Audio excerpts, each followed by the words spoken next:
Hey, what's up, gamers? And you can turn the lights on. And all right, thank you. Anyway, let's continue this Halloween Horror Fest with a game review that obviously you saw coming. That is Luigi's Mansion 3. Yes, the first one that's actually numbered in comparison to its predecessors. And, well, it has a pretty interesting history. The first one on GameCube, which I know I didn't really get into at first, but I think in the long run it's a pretty underrated game, seeing how Luigi gets his own game. Well, not for the first time, but for the first time that actually doesn't suck. And it was actually a pretty fun, ghostly, busting adventure. Originally only on the GameCube, but then eventually it got a 3DS re-release. So, with that said, of course it ended up getting a sequel, which I did review quite a few years back, Luigi's Mansion Dark Moon on the Nintendo 3DS. And as I mentioned, didn't get numbered, instead it's just called Luigi's Mansion Dark Moon. And I think it's a very underrated game, with some difficulties, but a pretty fun ghostly adventure. Well, continuation I should say, and it was pretty good. And this one, as you know, I included on my top 10 best video games of 2019 list, so is it really that great? Bet your ass it is. So, let's get our Nintendo Switch going. Let's get ghostbusting, Luigi style. Upon starting the game, you obviously notice that, story-wise, Luigi and the gang, Mario, Toad, and Princess Peach, go on a relaxing vacation, or at least you think it's relaxing, but that's only the beginning right there. You get that cutscene, which, yes, all these cutscenes you can skip with the minus button on the Nintendo Switch Joy-Con, but who wants to skip it? You want to know the story, right? They check into this seemingly luxurious hotel, which each get their own room, relax, and then until nightfall, that's when all hell breaks loose.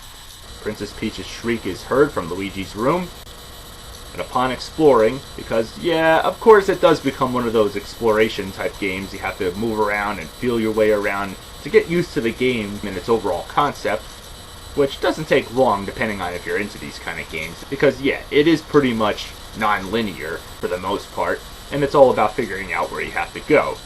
And to start with, you make your way across the hallway, discover that nobody's there.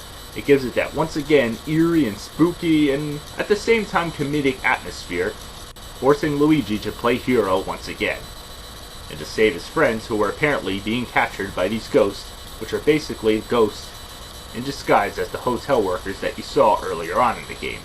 I mean, yeah, you just knew right from the start there was something definitely fishy about these hotel employees because, well, that's all it boils down to right there. The ghosts themselves capture Mario, Peach, Toad, and all of Luigi's friends and attempt to do the same to him as well, but it's up to you to escape on foot and avoid having the same fate happen to you, and to go on a thrilling slide through the laundry chute, which brings you down to the cellar, where you meet up with an old ghostly canine friend, Polter Puppy. And, well, okay, yes, you've seen him in the opening cutscene, so it's no surprise there. The ghostly man's best friend helps you out, leading you to the location of your ghostbusting equipment. That includes your ghost vacuum, flashlight, the familiar stuff if you played the last two entries in the series, and a couple of new things which I'll get into in a little bit. And then the ghostly canine leads you to yet another familiar face for any of you who played the last two entries in the series, the Professor, who, just like the other characters, is being held hostage inside of a painting, which brings you to getting back yet another ability with your ghost light, the Dark Light. Yeah, remember that in Dark Moon where you have to shine it on objects that are seemingly invisible to the naked eye?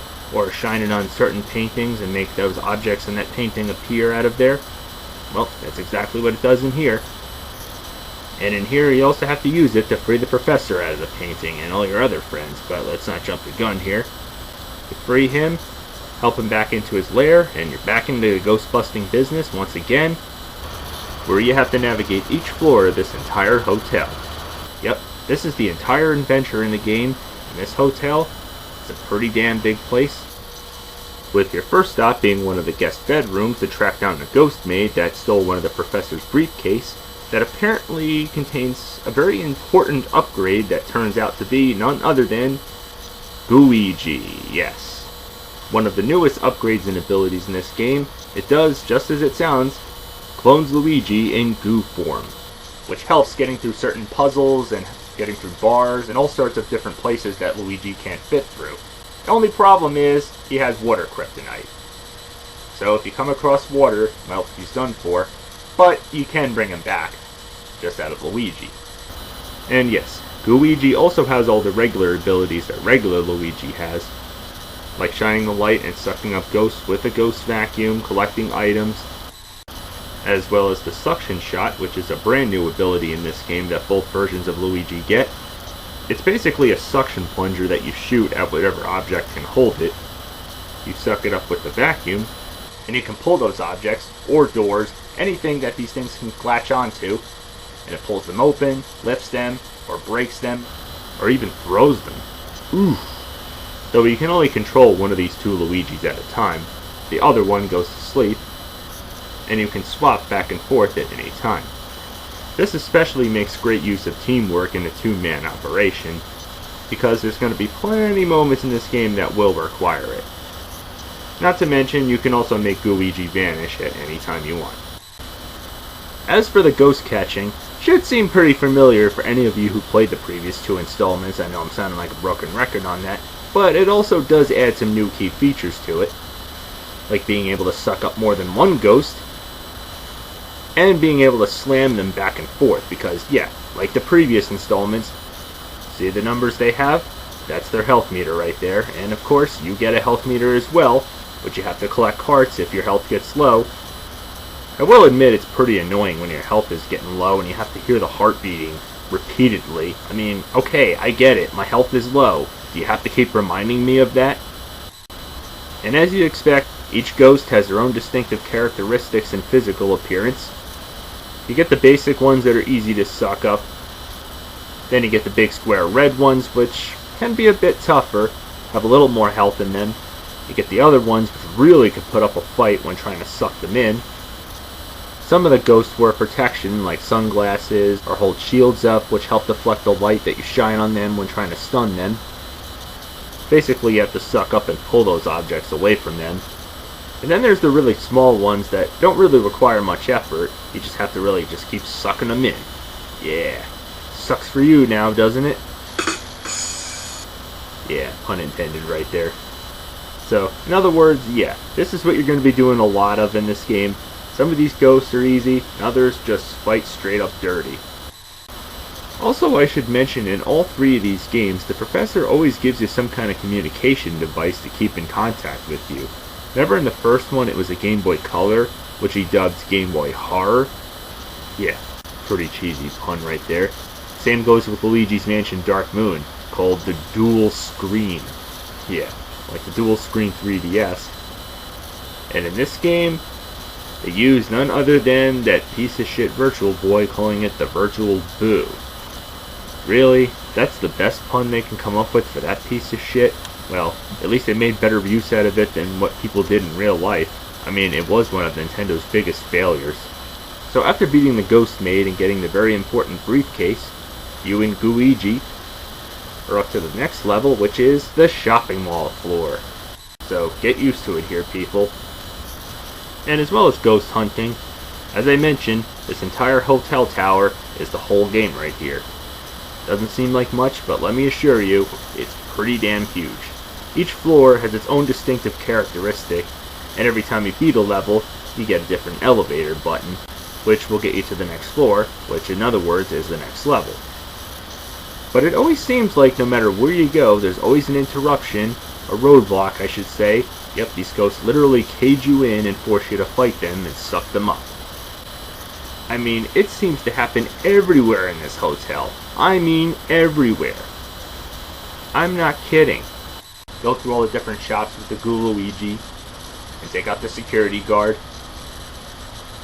You got the kitchen with the chef who uses a pan to help block out the light that you stun him with. You got the great stage with the piano players, which I have to admit is probably my favorite level. You got a castle level, which I've never seen this kind of thing in a hotel. It's basically medieval themes, but again, it's actually pretty well designed and everything like that. Yeah, you gotta love the puzzles that these stages have. It's not just as simple as you think it is. There's a lot more to it than you think, and a lot of these pull some surprises on it. Like getting back to this kitchen level, you think you have the elevator button, but instead, a stinking mouse comes and takes it away from you, and eats it. Damn mice. So you gotta chase after the thing, but instead of catching the thing, which is not as easy as you think, you have to simply lure him out with some cheese. Ah, that's classic right there.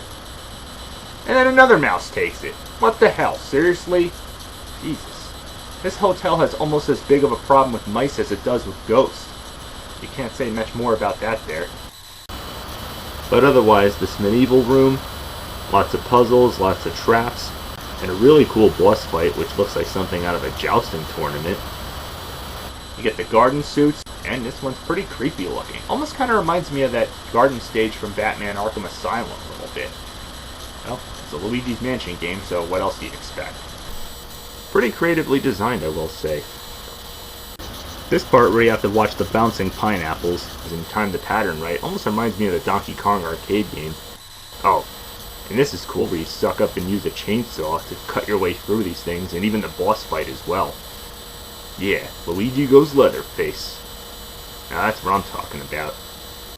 Then you got the Paranormal Productions, which as the name says, is a studio level, where you come across this ghost director who's sitting there sobbing in need of his megaphone that apparently went missing. So it's up to you to find it by going through all these different rooms, solving all these different puzzles via television. Yeah, going in through televisions in a haunted hotel. Only one thing I have to say about that, they're here. Okay, now that I got that out of the way, yes, every different room is a puzzle. Use Luigi to film, and Gooigi is the star. And you have to do it in a particular order too. And once you get it, Luigi stars in a monster movie. Yeah, this almost reminds me of Godzilla Destroy All Monsters on GameCube. How appropriate, right? Then you have to fight against a polter kitty, which, as the name says, is a ghost kitty, and he steals your elevator floor button. That damn ghost cat. Yeah, this ghostly feline can be a bit tricky. You have to use the dark light to track down its ghostly paw prints. And eventually he will stop running, and this is where you have to fight him, which this can get even more trickier. Because you have to lure him in with one of the two Luigis, the other being the Gooigi. Wait till he's just about to scratch you, and boom, rip one of his 3 tails off. Repeat this process 2 more times where he goes in different parts of the hotel that you've already been in, and then the elevator floor button is all yours once again. But then you got the Unnatural History Museum, that's an interesting pun right there, where you fight a ghost T-Rex. This is pretty cool right here. And then you're off to the boiler room, which, yes, this one can be frustrating making your way through the water, especially around these damn ghosts and all these hazards. Even the boss fight in this section requires similar amount of patience as well as precision to be able to beat him. Then next you got the tomb suit, which, like the name says, you're exploring tombs inside of a pyramid. Lots of puzzles, booby traps, snakes even. Almost kind of reminds me of Indiana Jones a little bit. I mean, if the booby traps, puzzles, and snakes aren't enough to remind you of that, how about this rolling rock ball thing? I mean, you might as well just play the Indiana Jones theme right here.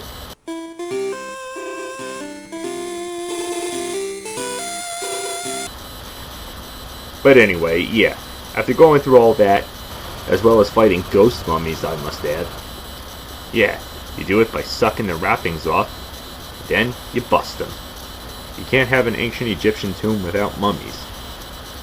So then you make your way outside. The boss fight makes use of sand, making himself into a sphinx-like sculpture with snakes coming out of the top of his head. Almost looks like a Medusa, sort of, so you have to suck the sand out and fight him.